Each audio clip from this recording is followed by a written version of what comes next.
on my problem that I started with, I found that I got this exact graph.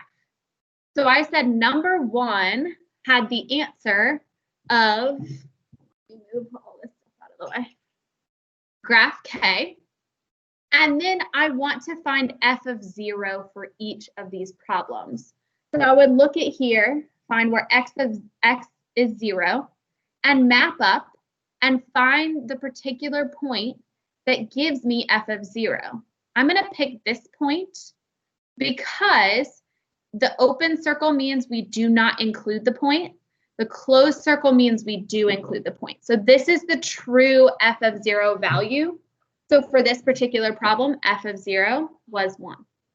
Okay, so for each problem, and then the around the world part of this is that once you get the answer to this problem and you find the card that it's on, you do that card's problem. So I found answer K on card number 11. So the next problem I would do would be problem number 11.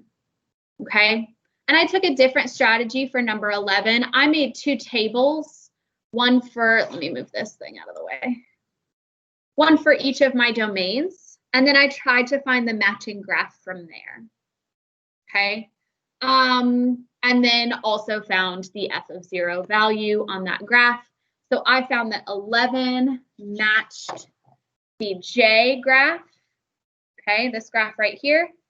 And I can find f of 0 by just looking at the graph, finding where x is 0 and mapping down to the y value. The y value here was -2. So my f of 0 should be -2.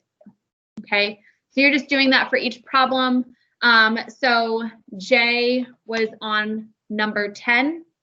So then I would write number 10 next, graph number 10, find the graph, and then find f of 0. What questions do you guys have about the process for this activity? Or really any questions about this activity?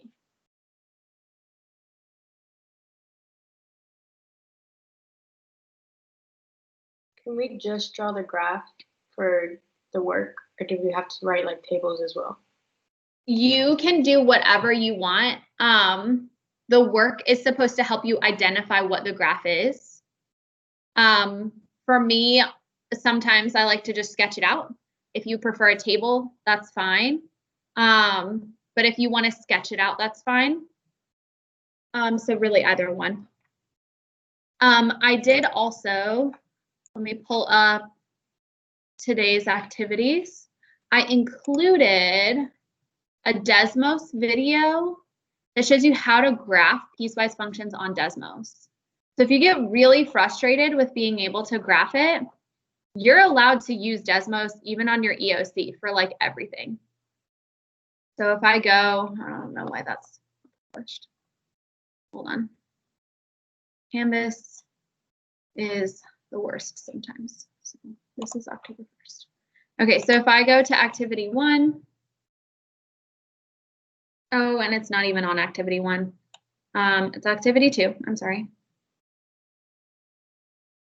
And I go down, here's the question cards, and I have an answer sheet here for you if you don't want to make it.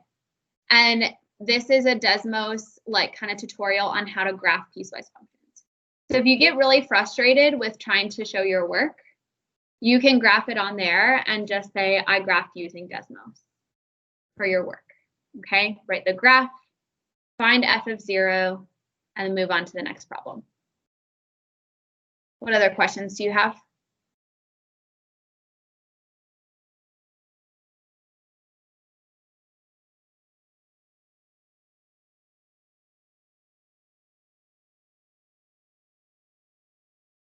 Okay, if there are no questions, you guys are free to go. It is 11:15. If you do have questions or the around the world explanation was super confusing to you, please stay on and we will talk.